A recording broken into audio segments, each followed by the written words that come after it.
Bueno, como decíamos al inicio, ahora, después de haber tenido toda esta explicación, ¿no?, y habernos informado de lo que es Hábitat 3, entonces vamos a pasar al rol de discusiones, ¿no? Más que encuentros, creo que es aportes, ¿no? Aportes, preguntas, tenemos un conversatorio, ¿sí? Entonces, podemos interactuar, ¿sí? ¿Alguien puede, sí, quiere hacer alguna pregunta? Bueno, vamos a empezar entonces. Pueden ir pensando, los jóvenes, todos, vamos pensando en qué preguntamos, cómo aportamos, qué les pareció la conferencia y en qué nos encontramos en el Perú. Algún detalle que ustedes han tenido acá en las urbes, ¿no?, donde nosotros vivimos, tenemos la realidad latente, ¿no? ¿Cómo han visto todo esto? Entonces, chicos, vamos a dar el paso. Un fuerte aplauso también para el arquitecto Juan Manuel, que nos acompaña ahorita. Un fuerte aplauso. Vamos a tener, sí, sus palabras acerca de este tema. Acá nomás. Yo, bueno, primero, más que nada, quería comentar un poco lo de Luis y después hacerle una pregunta sobre el tema, ¿no? Porque me parece, lo que pasa es que el tema de hábitat también ha tenido una discusión fuerte, ha sido una discusión fuerte porque incluso ha habido un evento de hábitat alternativo también, ¿no? Que también se dio en Ecuador, ¿no? Y que justamente discutía las temáticas que se habían presentado en este hábitat, ¿no? Porque, bueno, lo que se argumentaba era justamente que este hábitat era un hábitat pro sistema, ¿no? Y que lo que básicamente buscaban era bajo este rollo de, bueno, de lo que discute Harvey o discuten pues Swinger, ¿no? Este rollo de la acumulación de la riqueza, ¿no? Y del espacio, ¿no?, en las ciudades, y que la agenda de hábitat estaba comprada, ¿no?, y todo este rollo. Entonces, no sé si tú en el evento, ¿no?, sentiste un poco esa especie de dualidad que hubo en el debate, ¿no? Porque, o si tuviste algún contacto con la gente que fue también al hábitat alternativo, ¿no?, que estuvo también ahí en Quito, ¿no? Porque un poco al ver la agenda o sea, si lo pensamos desde esa lógica del hábitat alternativo, ¿no?, las ciudades sí es cierto que son muy importantes y todo, pero o sea, ¿cuál es la relación con el mundo rural, ¿no?, en ese caso? Porque desde las Naciones Unidas hay como una tendencia a tratar de monopolizar el discurso desde el urbano, ¿no?, y que el urbano es lo más importante, que hay que invertir en lo urbano y todo. Incluso en la ley peruana, ¿no?, se considera 100 casitas juntas ya es urbano, ¿no? Y por ejemplo, eso no es totalmente cierto, pues, ¿no?, porque el Perú tiene la mayoría de su territorio prácticamente rural, ¿no? Y no sé si yo te quería preguntar si es que tú sentiste, ¿no?, un poco ese debate, ¿se sintió dentro del Hábitat 3 o simplemente ellos fueron y hablaron su rollo y ya, ¿no?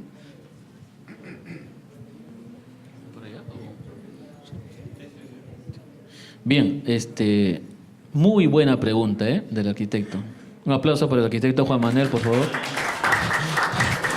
Muy buena pregunta. Cerramos el auditorio y nos vamos, creo. Es una pregunta tan básica e interesante. Yo lo quiero responder de la siguiente manera, ¿no? La FAO, que es una institución que pertenece a Naciones Unidas, que promueve la alimentación en el mundo, presentó una propuesta, en una de las mesas temáticas la necesidad de conservar los espacios y las zonas rurales para lograr la alimentación del futuro de las ciudades. Por ejemplo, ¿se dan cuenta?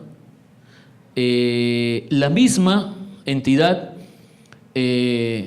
presentó en la misma mesa temática análisis y datos estadísticos sobre el hambre urbano. Y el hambre urbano, cómo puede ser superado frente a la conservación, al cuidado, al promover, fortalecer y repotenciar las zonas rurales para alimentar a la población futura de las ciudades. ¿Correcto? Entonces, lo que yo pude apreciar en el mismo evento, en el mismo programa, en la misma conferencia, es que si bien es cierto se promueve el desarrollo sostenible, pero si vemos y apreciamos que el desarrollo sostenible busca el crecimiento económico, la integración social y el cuidado del medio ambiente, ¿correcto? Y se lucha y se promueve mucho la superación de la pobreza urbana. Entonces, definitivamente, yo he visto mi percepción, he visto un equilibrio sobre el tema de campo-ciudad y un equilibrio de no llegar a urbanizar el mundo, sino de poder conservar estos espacios. Ya les digo que la FAO presenta estos análisis y estudios y promueve conservar las zonas rurales para alimentar. Y la FAO concluyó en aquella conferencia diciendo, señores, ¿cómo más vamos a alimentar a la población del mundo urbana si depredamos las zonas rurales? Y eso es cierto. Y eso es cierto. ¿De dónde viene la papa? ¿De dónde viene el arroz? ¿De dónde viene el maíz? Y etcétera, etcétera, etcétera, el alimento. Entonces, yo vi un equilibrio dentro de las propuestas y las mesas temáticas y el desarrollo de la conferencia. Pero sí, habían dos grupos que promovían un poco y enfatizaban de que la tendencia de esta conferencia conllevaba a favorecer grandes grupos de poder en el mundo, económicos en el mundo. Como son uno, que hubo una conferencia paralela de hábitat, paralela, y segundo, existe un grupo llamado coalición, grupo de coalición, ¿no?, que promueve, al que pertenecen algunas ONGs en el mundo y que debaten sobre cada acción que toma Naciones Unidas frente a ello. Por ejemplo, no quiero hacer más ejemplos de las acciones de la coalición, pero si ustedes revisan mucho las acciones de la coalición, permanentemente conjeturan con muchas acciones de Naciones Unidas, no solo sobre ciudades, sino sobre otros temas, derechos humanos, paz en el mundo, etcétera, etcétera, etcétera. Entonces, yo personalmente vi un equilibrio en el tema, ¿no? Y como profesional no voy a dejar de predicar que las zonas rurales son importantes para el funcionamiento de las ciudades, creo, ¿no? Bueno, vamos a dar las gracias al arquitecto por también, ¿no?, aportar en este tema. Vamos a tener otras dos presentaciones, aportes acerca de este tema. El arquitecto Sensi y el arquitecto Pacheco después. Continuamos, arquitecto Sensi. Sí, yo tenía una pregunta en relación al tema de la inclusividad, ¿no? Se ha hablado mucho de ciudades inclusivas en Habitat. Entonces, la inclusividad es como hacer la gente partícipe de un proceso de planificación y todo. Mi pregunta es ¿quién empieza incluyendo a quién? O sea, ¿quién quiere incluir a quién? Es decir, porque la manera de planear el problema en cada ciudad, la cuestión, ¿no?, los problemas urbanos, igual tiene una fuente, ¿no?, en cada ciudad. Es decir, siempre se tendrá a un grupo de población que tendrá por lo menos la idea de enfocar algunos problemas que para ellos deberían ser válidos para toda la población, ¿no? Y entonces a partir de esto también la manera de ver hábitat, o sea, tiene un enfoque, es decir, se tiene la pretensión de decir que, no sé, decimos un grupo de personas se reúne, se decide que todas las ciudades tienen un conjunto de problemas, ¿no? De cuestiones que se tienen que afrontar y se irán afrontando en los próximos años, ¿no? Pero se llega a dar una respuesta adecuada mirándolo de una manera global, o sería más útil tener enfoques locales más fuertes. O sea, estos 17 temas que tenemos son capaces de declinarse de distintas formas según las varias ciudades en las que se necesitarán aplicarlos o no. Esta era un poco la pregunta. Gracias. Sí, bien, creo que son dos detalles, ¿no? Dos preguntas, ¿no? Uno, se habla mucho, por ejemplo, se habló mucho acá de inclusión social, ¿no? Inclusión. ¿Quién incluye a quién? Esa es la pregunta, ¿no? ¿Quién incluye a quién? Por ejemplo, inclusión social desde muchos puntos de vista. Incluir en los procesos de planificación a la población. Que no solamente sea plan de desarrollo concertado y en el que nunca me consultaron nada. ¿Correcto? O sea, el título no lo dice que sea participativo. Yo un ejemplo, yo veo algunos eslogan en nuestra ciudad, ¿no? Presupuestos participativos, planes de desarrollo concertado, participativos. Por ahí en más de una ocasión a mis alumnos y a otras personas de algunos distritos de la ciudad les pregunté si asistieron en algún momento a alguno de los talleres de planificación. Me dijeron, ¿qué es eso? ¿Se dan cuenta? Entonces, uno de los primeros es inclusivo ¿de qué? De incluir a la población, a la participación ciudadana dentro de un proceso de planificación. 1, 2. ¿Inclusivo en qué? Inclusivo en que, por ejemplo, inclusión de género, en el que las mujeres también pueden ser gobernadoras, buenas gobernadoras urbanas, frente a los desafíos de las ciudades de hoy, ¿no? Todavía existe una gran estadística de gobernantes en América Latina que son mayormente varones, ¿no? Pero el rol que cumple la dama en un proceso de gobernación urbana es también necesario poder incluirlos. Otro tipo de inclusión, ¿cómo se incluye a los jóvenes en un proceso a los jóvenes y a los niños, vamos a ubicar así, a los jóvenes y a los niños en un proceso de planificación, inclusión social? ¿Cómo se los promueve? ¿No? ¿Cómo se promueve la participación de los niños? ¿Será que cuando como planificadores urbanos iniciamos el proceso de planificación, pero los niños, no, pues el niño no sabe, no opina, ¿no? No piensa en la ciudad. No, señores, el niño sí opina.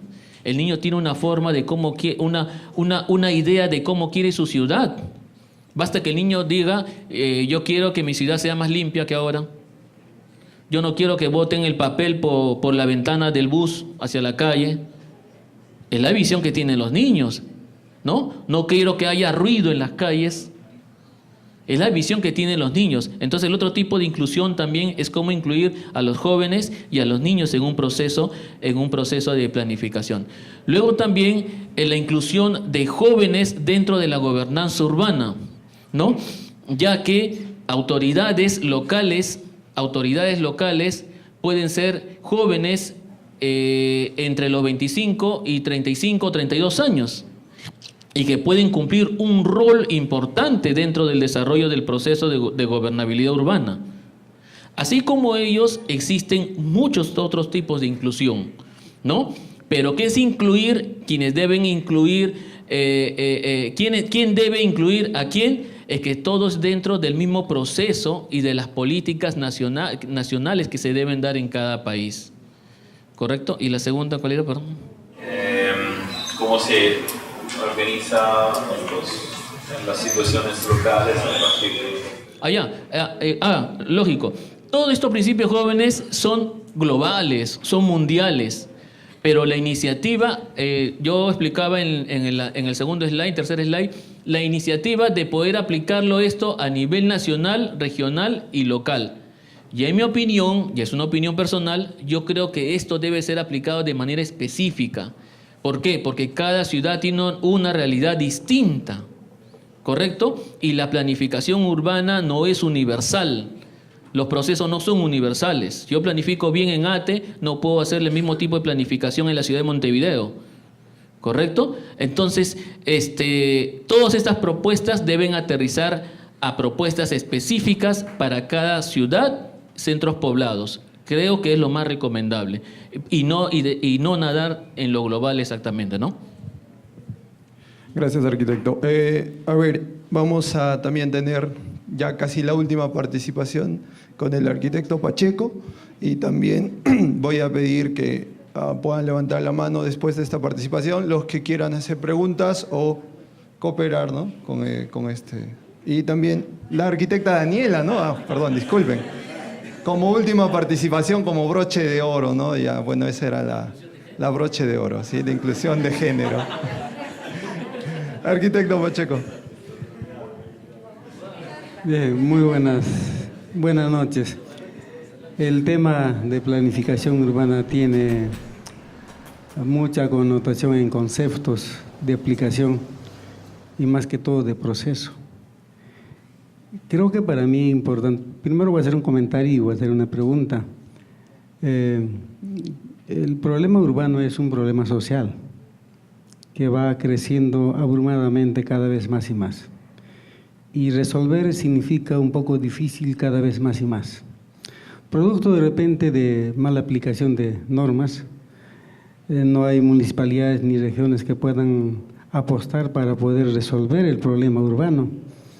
Entonces, uno de los casos, por ejemplo, es cuando nosotros zonificamos una ciudad buscando un mapa de riesgos, ahí vamos a encontrar la realidad de nuestra ciudad. Y ese mapa de riesgos nos va a dar, digamos, la calificación exacta de qué tipo de ciudad estamos hablando. Entonces, para hacer una planificación urbana vamos a conocer. A esto se incluyen varios procesos, catastros urbanos, en fin, planes de desarrollo urbano. La pregunta es, ¿por qué en el Perú, yo escucho hace tiempo esto, por qué en el Perú no se aplica con las normas establecidas ya, dictadas por ley, el tema del plan de desarrollo urbano? Si bien es cierto que cada ciudad tiene su forma, ¿por qué no se aplica? Porque los años 80 al 2000 había una migración del campo a la ciudad enormemente. Entonces, ¿por qué no se planifica eso? Porque eso trae desorden, eso trae pobreza. Gente que vive en la urbe no tiene ni siquiera el servicio vital que es el agua. No tienen que llevar en tanques para llenar un depósito y darles el agua a gotas. Entonces, creo que ahí está el problema para resolver, porque cuanto más gente, más crece, más desorden, se hace más difícil el tema de resolver. Quizá alguno de los arquitectos que quiera responder esta pregunta, creo que es abierta, ¿no? ¿Por qué en el Perú no se están haciendo los planes urbanos de acuerdo a lo que manda la ley o lo que se toma las decisiones internacionales, como este caso del hábitat? ¿Alguien quisiera comentar, arquitecto? ¿Juan Manuel? Arquitecta. Bueno, primero, ante todo, quería agradecer a los participantes, a los estudiantes por haber asistido a la convocatoria, al arquitecto Luis Díaz. Muchas gracias por compartir su experiencia y sobre todo lo que ha aprendido. A los arquitectos aquí participantes con las preguntas. Y al comentario del arquitecto Pacheco, bueno, pues desde mi perspectiva, y que no sé si los demás coinciden conmigo, el problema en general, bueno, lo poco que he aprendido estando allá en Europa y he podido analizar y comprobar y ver y verificar y decir cuál es la diferencia que hay entre nuestro Perú y las ciudades europeas. A lo menos en la ciudad donde yo he vivido, Barcelona, que es una excelente ciudad, véanla por Google Earth. Simone Simón no me va a dejar mentir, es una ciudad que ofrece calidad de vida. Tú puedes disfrutarla caminando, en bici, en el bus, o sea, la disfrutas de todas las maneras. No necesitas tener coche, no necesitas comprar una casa, porque la ciudad se presta para vivir tranquilamente. Pero es mi hábitat, mi casa. Bueno, pero ¿qué he visto yo? ¿Cuáles son las diferencias que he podido, de alguna manera, captarlas? ¿Cuál es la diferencia entre esta ciudad? ¿Por qué esta ciudad es así de bonita, agradable, te da calidad de vida? ¿Y por qué nuestra ciudad no la es así? ¿No? ¿Por qué en el Perú no tenemos una ciudad así? ¿Dónde inicia el problema? ¿Social? ¿Político? ¿Leyes? ¿Normas? ¿Dónde está el problema? No sé, aquí es un tema muy abierto para poder discutir y dialogar, pero pienso yo que la raíz de los males podría estar en la educación. La educación que recibimos en el colegio, de alguna manera, el formato que nos dan nos enseñan a ser ovejas. No sé si ustedes han visto eso. Nos enseñan a ser ovejas. Desde el inicial, primaria, secundaria, a ser ovejas, a ser obedientes. No hagas esto, no hagas lo otro, no reclames, no digas esto, no pienses, en otras palabras. ¿Sí o no? No nos dejan pensar. No nos motivan ni siquiera a observar y analizar y a decir, a expresar nuestros pensamientos. Tenemos miedo. Tú preguntas ahorita, ¿quién quiere hacer una pregunta? Y nadie se atreve. Nos da miedo. Así nos han formado. No es problema de ustedes, no es problema nuestro, es el problema de alguna manera del formato educativo que hemos recibido todos. Y es un problema de la educación que se viene arrastrando de años atrás. Y no ha cambiado el formato de educación. A mí me asombra que en Finlandia vayan innovando constantemente el formato de la educación, porque el secreto del éxito de una ciudad, de un país, del desarrollo de un país, inicia ahí, en la educación, jóvenes. Bueno, no sé qué dicen los demás compañeros, pero es lo que he podido apreciar, he podido más o menos a interpretar, porque no encuentro otras respuestas. La cultura, decimos, no, la cultura, es que el europeo es diferente, piensa diferente. ¿Y por qué nosotros no podemos pensar igual que ellos? ¿Por qué no podemos nosotros también pensar que nuestra ciudad puede ser mejor?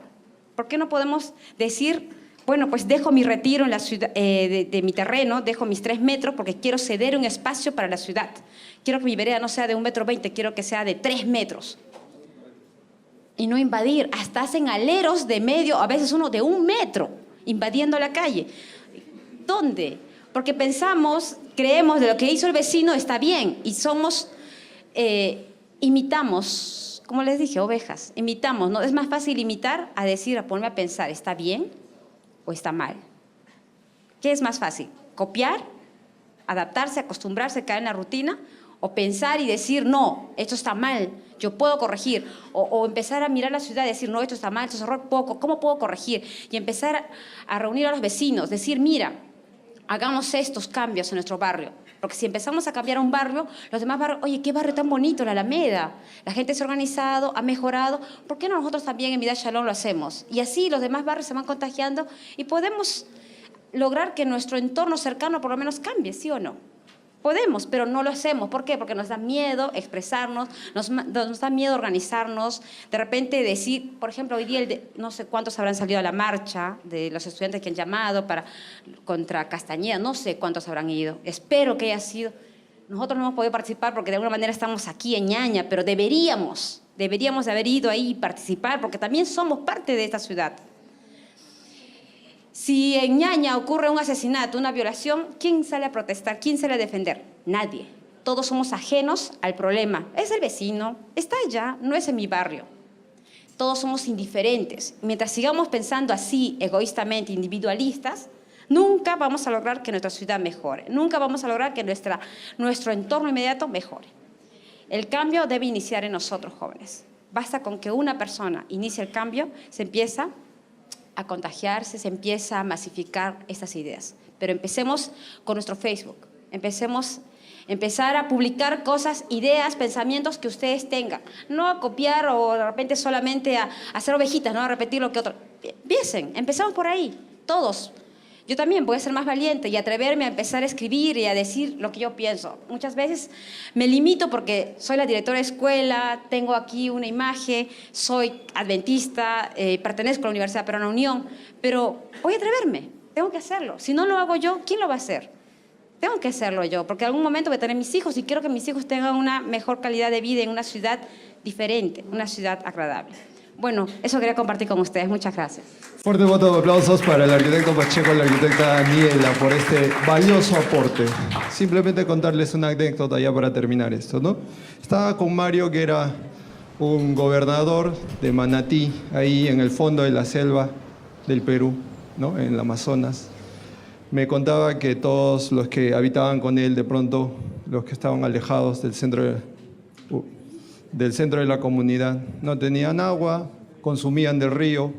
El río estaba contaminado por empresas petroleras y casi una gran parte del año vivían sobre el agua. Los mosquitos, los zancudos traían dengue, enfermedades, y sus casas de pronto tenían toda una invasión de humo por el tema de que cocinaban ahí dentro. Entonces, o sea, ¿quién se va a preocupar de él, no? O sea, ¿quién? Y somos nosotros, ¿no? Está en nosotros que nosotros podamos aportar a ese ordenamiento rural, urbano, y que nos podamos poner en conciencia, ustedes, que son, como diría un pensador peruano, el joven es la plena ejecución del presente, es la realidad. O sea, si el Perú está así, como dice la arquitecta, si es que no pensamos, es porque ustedes, los jóvenes, es la realidad del Perú hoy, es porque están así hoy, ¿no? El Perú son ustedes ahorita, pero ustedes son la realidad presente. Bueno, chicos, está en nosotros cambiar esto, vamos a ponernos en pie, yo creo que todos estamos